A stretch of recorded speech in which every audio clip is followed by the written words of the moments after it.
As we come to the end of the year and also the end of our series of the Sermon on the Mount, we're now at a part where we're kind of just recollecting what Christ has taught in this very powerful sermon. And the topic of focus today is about Christ's pathway to greatness results in great purity. And before even going into the lesson itself, just bear in mind that at the end of his sharing, we do know in Matthew chapter 7, verse 24, it says, "Therefore who hears these sayings of mine and does them, I would liken him to a wise man who built his house on the rock." It's very important as we continue to reflect on the Sermon on the Mount. We have to not only remember, but also do. Because if we do these sayings, we'll be like a wise man. And today we're talking about the main topic of focus, which is about purity. Just to know what purity means. It means to be pure for defilement and not contaminated. So it means to have cleanliness and to have chastity. So looking at how the Bible describes sin, it tends to give that picture where it contaminates or makes something that was pure, which symbolizes by being what? Something being contaminated by sin. So one example is in Isaiah 1 verse 18 where it says, "Though your sins are as scarlet, they will be white as snow. Though they are red like crimson, they will be white." So in this kind of pictorial kind of illustration, sins kind of contaminates a very white, nice sin with scarlet color, essentially. So now comes to the main question is, yes, we know that sin contaminates our soul. So what do we need to do then? Right? So looking in context itself, Isaiah itself, look at the two verses beforehand, in 16 and 17. The Bible states, "Wash yourselves, make yourself clean. Put away the evil of your doings from before my eyes. Cease to do evil, learn to do good. Seek justice, rebuke the oppressor, defend the fatherless, plead for the widow." So what does God want us to do? Yes, sins contaminates. What we need to do is to wash ourselves, make ourselves clean. And how do we do it? Put away all evil. But similarly, in James chapter 1, verse 21 says, "Therefore lay aside all filthiness and overflow of wickedness, and receive within us the implanted word which is able to save your souls." So how do we make ourselves clean? How do we lay aside wickedness and filthiness and overflow of wickedness? Very clearly in James 1:21 it says, "Receive within us the implanted word," the word being the Bible. And the Bible is the only thing to help us cleanse our sins, make ourselves pure.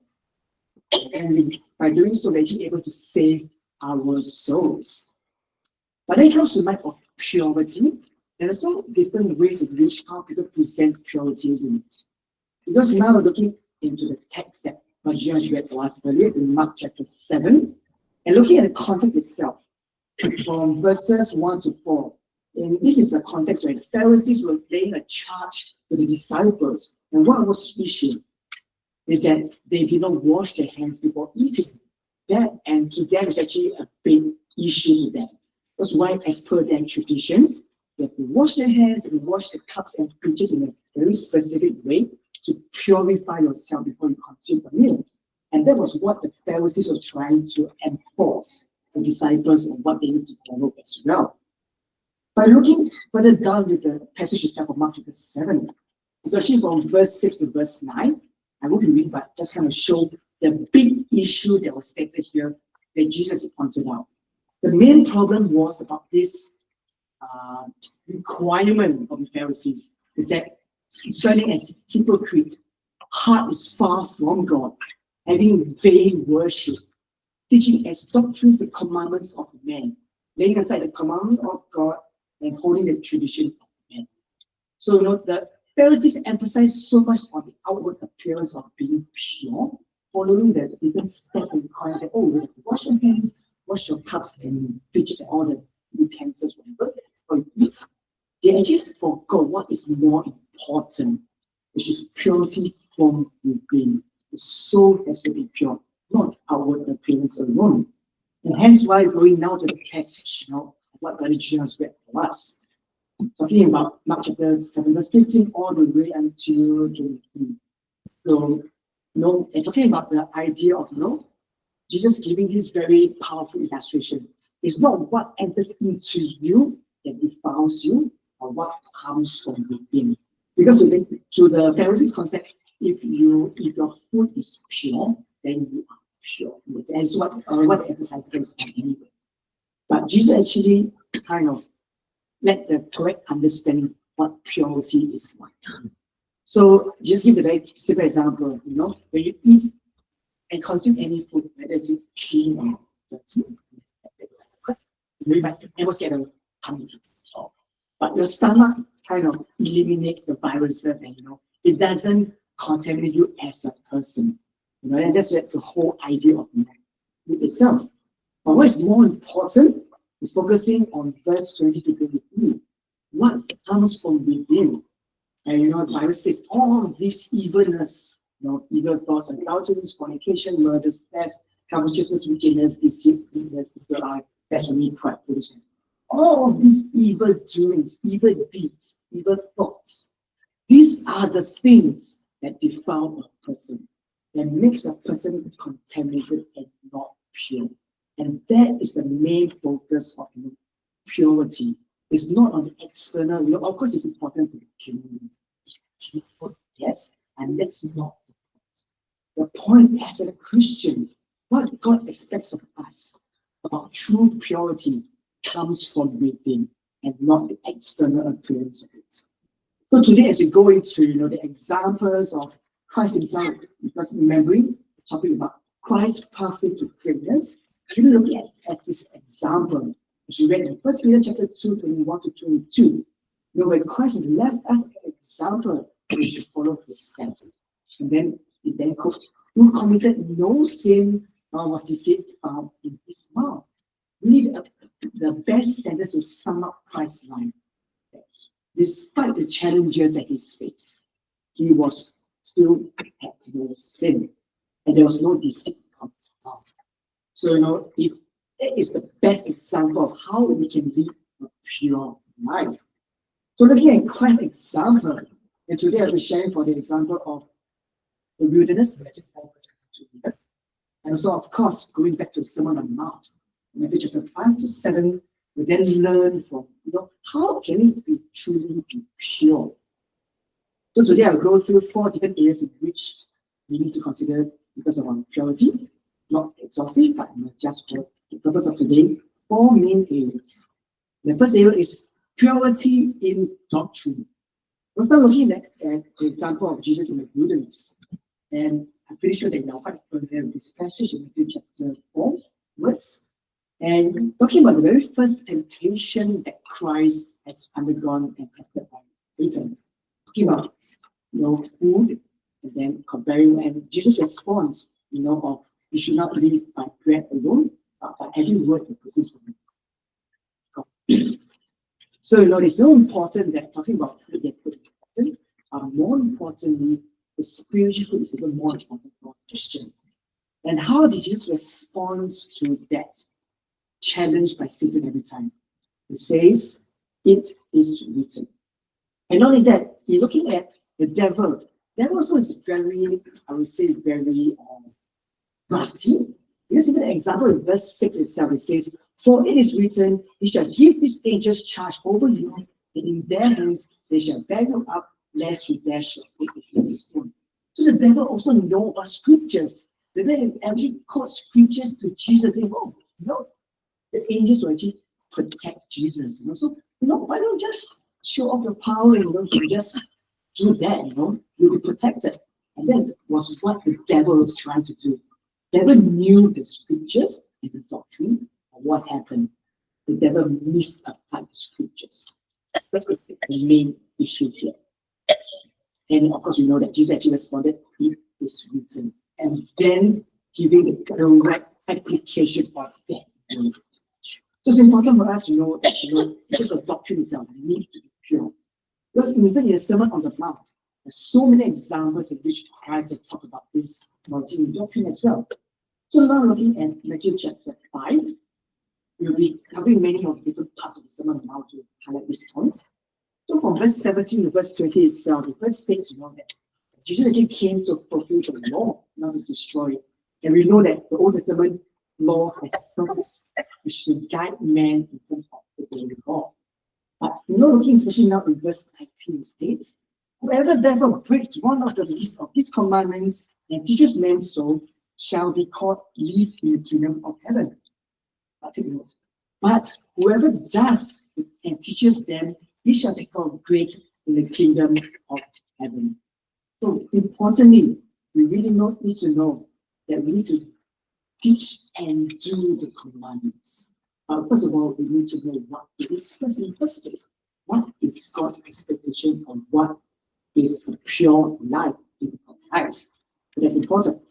And not only that, looking at the many examples and how, as we go through the Sermon on the Mount, how the Pharisees misapplied the scriptures. So one example we know in Matthew chapter 5, verse 38, it says, they've heard an eye for an eye and tooth for a tooth. And there's actually a verse taken from Leviticus 24, 19. And and the Pharisees, they say, okay, you can so-called get the idea of you can take revenge for something like that. But to really understand the true principle of it, Jesus then actually emphasized we actually need to go the second mile. Not only to take revenge for yourself, but not only that, but to also go beyond that, to give even more, even though the person may or may not get it. And there's a true application of the scriptures. Another example as well, just verse 43 says, you shall love your neighbor, then say, and hate your enemy. So of course, the Pharisees did quote correctly, you shall love your neighbor. That is written in Leviticus 19:17.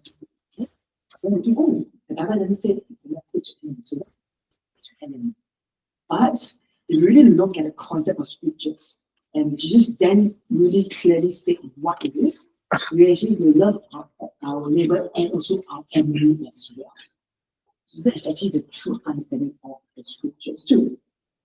And of course, another example is Matthew chapter 7, 5 to 20, we look at the warning against the false prophets. And we do know that prophets are people who profess scriptures, or at least they try to anyway, and we know that they actually profess it in the message. So we know that purity in doctrine is so important. So what does it mean to us? How can we then apply all of this that was written here? So we know very familiar with 2 Timothy 2, verse 15. I will now look at also the context around this passage. 2 Timothy 2, verse 14 to 18. And looking at, what are the warnings that Paul has given to Timothy? What he really needs to be aware of and be mindful of. Interesting to look at what are the warnings that he states to him. So these are some of the problems that Paul warned Timothy about. We're talking about strife about words to no profit to the ruin of hearers, about profane and idle babblings, that increases to more ungodliness. Then we're talking about example of the two persons called Hymenaeus and Philetus. And again, the example, where they were teaching in verse 17, it says, and their message was spread like cancer. Then Hymenaeus and Philetus are of the sort, were strict concerning the truth, seeing the resurrection is already past, and they overthrow the faith of some.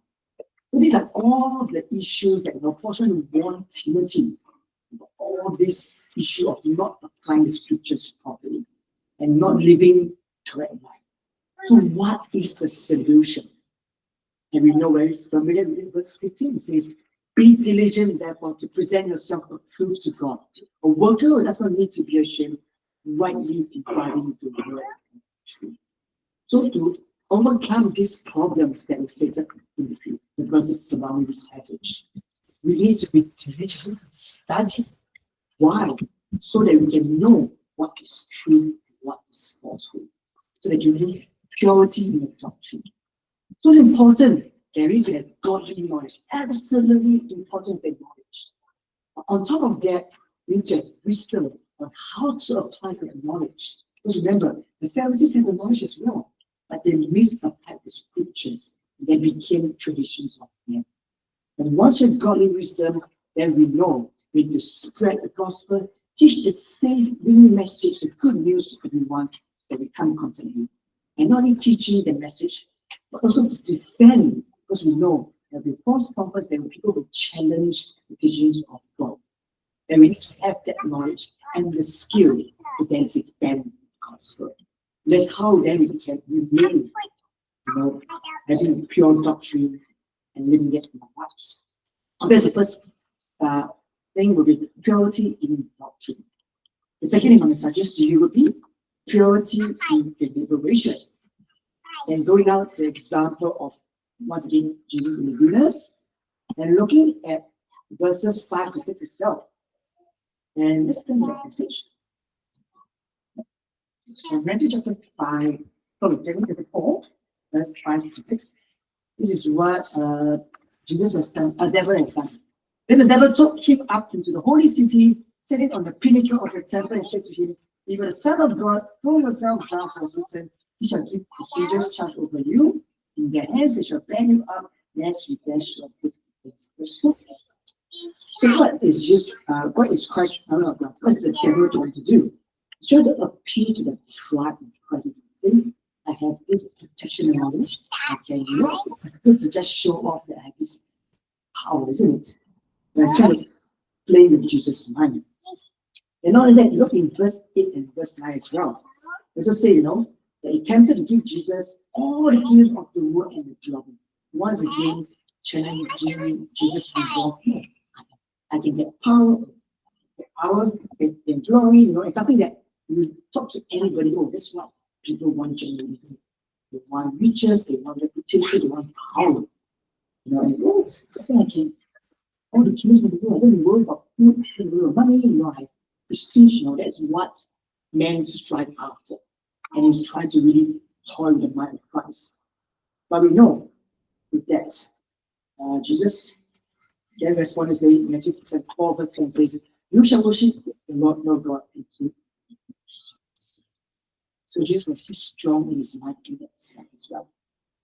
But now looking at the example of Sermon on the Mount also, and there's so many passages talking about how we need to be pure in our thoughts. Of course, in 5 verse 8, we need to be pure in hearts.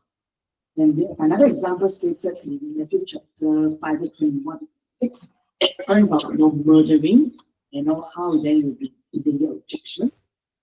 Jesus then used that example to highlight murder, yes, it's not supposed to be that. But there's another thing that you should be aware of, which is to be angry without cause.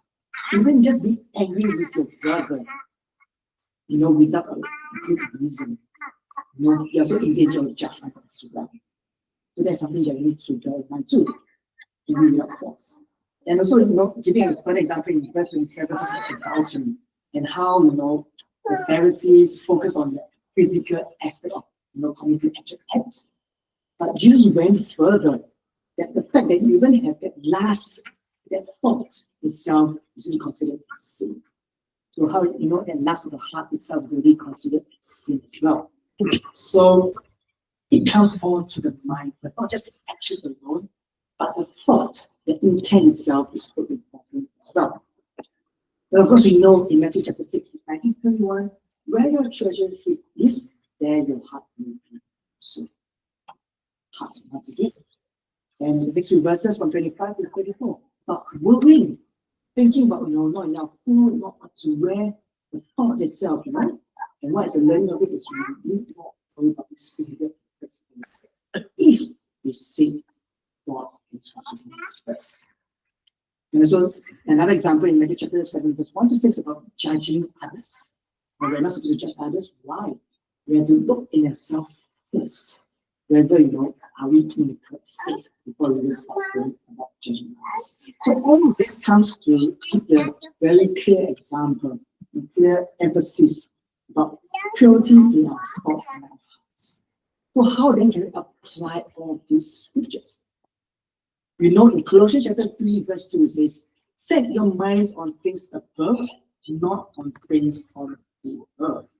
So our priority, our focus is very important. And on that, reminded in Philippians 4, verse 8, to meditate on things that are pure. Because the other things to take on. But one is set for this purpose, depending on things that are pure. So, so in Titus 1 verse 15, it says, to the pure, all things are pure. But to those who are defiled and unbelieving, nothing is pure. Even their mind and conscience are pure. So the mind is such an important thing that we need to keep it pure. That's why it really shapes how you view the world.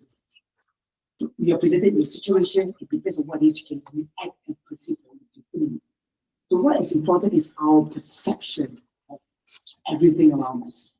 And we need to really train our mind to be pure. Because if we don't train our mind, it really depends how we do this. We could do things either honestly or with scrutiny.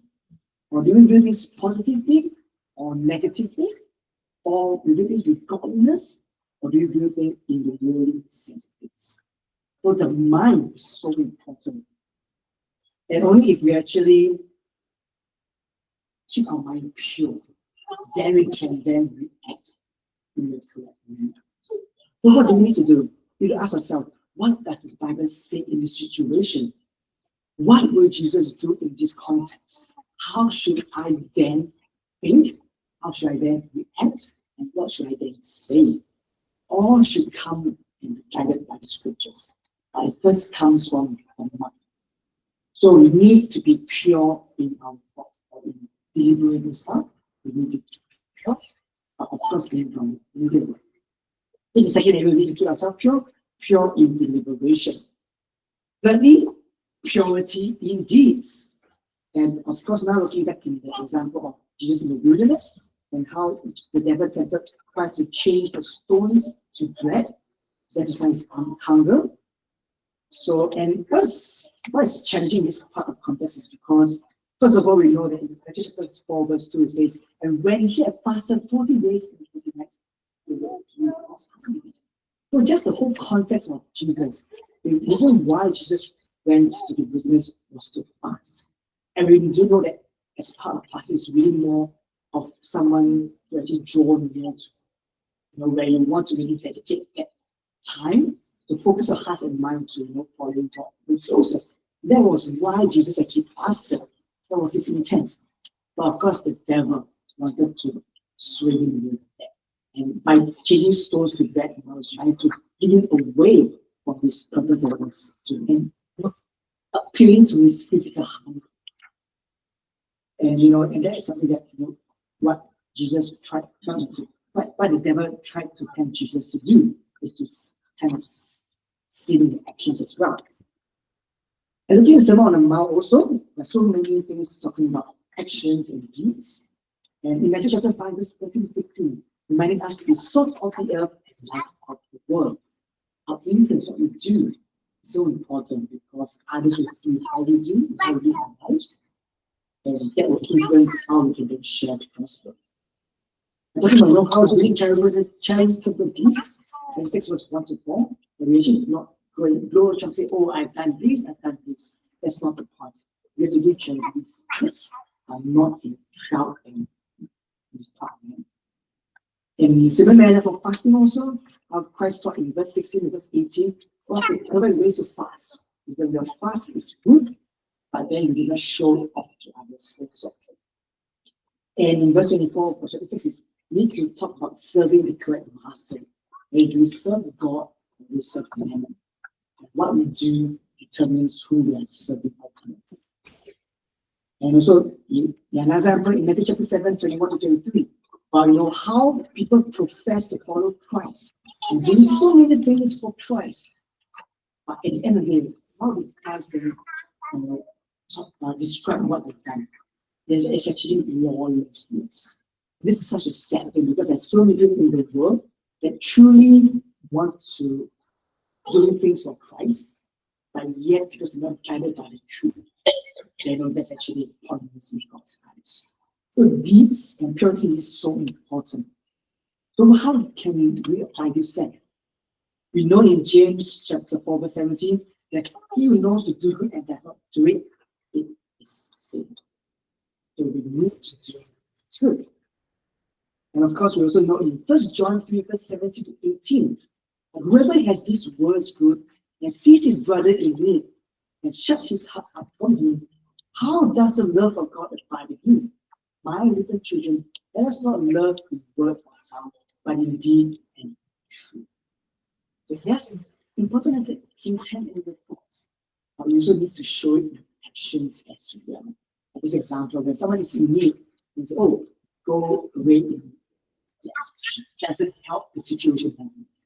So we need to help the person by doing this action too. So we need to remember to have deeds and truth as well. And this is really kind of highlighting the epitome of what the Pharisees do in their lives. Whatever they do is just to kind of have the outward appearance of being pure. Or their heart is not. So rather than following the Pharisees, we should then be the true disciples of Christ. How we need to pick up our cross daily so that requires actions on top of as well. So we need to be pure in our deeds also. And last of all, will be purity in dialogue. So looking at the example of Jesus in the wilderness again, every time when Jesus was tempted, what he said, it is written. Man shall not live by bread alone, but by every word that proceeds from the mouth of God. It is written, you shall not tempt the Lord your God. It is written, you shall worship the Lord your God. In whom you shall serve. So Jesus responded not using his own wisdom, but using the Bible, which is the correct source, to then defend and then defeat Satan and his temptations. So our words is so important as well. Looking at the Sermon on the Mount, let's look two examples I'd like to share with you. Matthew chapter 5, verse 37, we're reminded to let your yes be yes and your no be no. So we have to mean what we say and not have another layer ulterior motive with your speech. And also talking about in chapter 6, verse 6, about prayer and how are we reminded not to use vain repetitions, not to use flowery language just to impress the people, but more than just to pray as it is. We don't have to put on a show for God. That's why we just talking to God. We didn't say, "Oh, we." No, repeating things doesn't impress God at all. So what can we do in terms of applying this to our lives? We know very clearly in James chapter 3 how James gives this very good, important illustration about being aware of our tongue. What we say, is so important. And also in Ephesians chapter 4, verse 29, it says, "Let no corrupt word proceed out of your mouth, but what is good for necessary edification, to impart grace to the hearers." So it's so important that looking at our speech and going back to James chapter 3, it's so hard to control our speech, isn't it? Especially when we're angry or emotional.